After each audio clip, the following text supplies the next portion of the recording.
Hello, and welcome to CT Apex's podcast, the GovCon Mindset. This podcast is focused on breaking down the world of government contracting into bite-sized pieces of information for experienced as well as new contractors. Today, we're covering two of the most important shifts happening in federal contracting. Number one, the rollout of CMMC 2.0, which is the Cybersecurity Maturity Model Certification. And number two, recent FAR, or Federal Acquisition Regulation, changes and streamlining procurement. These reforms are shaping how contractors work with DoD and eventually all government agencies. We have with us today expert and senior procurement specialist Allisa Young. Allisa, why do these changes matter? Thank you so much for the introduction. We're in an era where both cybersecurity and contract efficiency are national security priorities. On one hand, foreign adversaries are targeting the defense supply chain through cyber intrusions. On the other, outdated and overly complex acquisition rules have slowed down innovation and created bottlenecks. That's why we're seeing parallel reform tracks happening now. CMMC 2.0, raising the bar for protecting sensitive information, and FAR streamlining, which is cutting red tape, modernizing contract clauses, and consolidating duplicative rules. The Army is the center at both of these efforts. I can hear a large sigh of relief, but also panic from a lot of the small businesses out there. There's a lot of buzz around CMMC 2.0 lately. What can you tell us about the implementation? Well, CMMC is about protecting controlled unclassified information, CUI, and federal contract information, FCI, across the supply chains. The Army has been chosen as an early adopter of CMMC 2.0 requirements.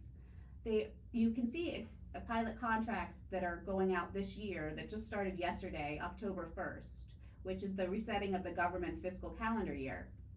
Starting this month, the Department of the Army's contracts involving CUI will begin requiring at least CMMC Level 2 certification at the time of the award. That's excellent to know for our prime contractors in the audience. For any subcontractors, what should they be expecting for flow-down requirements? Well, prime contractors will need to certify at the required level and ensure that all their subs that touch CUI are also compliant.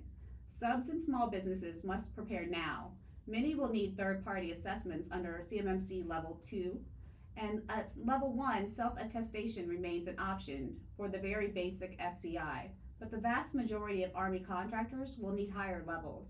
This isn't optional. CMMC compliance will be a go or no-go factor in contract awards. This looks like early adopters could have a better advantage in terms of contracting or subcontracting opportunities. So I think that's both a double-edged sword here. The current administration has put an emphasis on streamlining procurement. So what are we seeing with the recent FAR changes in response to executive orders? Okay, now we're going to pivot over to the FAR. The Federal Acquisition Regulation has long been the backbone of government contracting, but many provisions were outdated, duplicative, and too rigid. In 2024 and 2025, several important changes went into effect. FAR streamlining initiatives came out, which consolidated overlapping clauses, especially around reporting and compliance, reduced administrative burdens by aligning FAR clauses more closely with DFAR's cybersecurity rules, tying directly with CMMC, and simplified business subcontracting plan requirements. There's also been digital procurement reforms. FAR was updated to encourage digital solicitation and contract management platforms, reducing paper-based and manual processes. This directly supports the Army's modernization efforts and speeds up contract cycles. There also has been changes to the supply chain and security clauses, which FAR updates now integrate prohibitions of Chinese military companies, CMC list, under the NDAA 1260H, and other restricted entities. Contractors must certify that they are not using prohibited vendors, directly or indirectly, aligning with the upcoming June 2026 deadlines under the NDAA. The message is clear. FAR reform isn't just about efficiency. It's making contracting more responsive, secure, and aligned with modern threats. This is excellent information, Allisa. I was wondering myself what the FAR reform would look like. Thank you so much for providing us with the latest updates that pertain to all of our clients.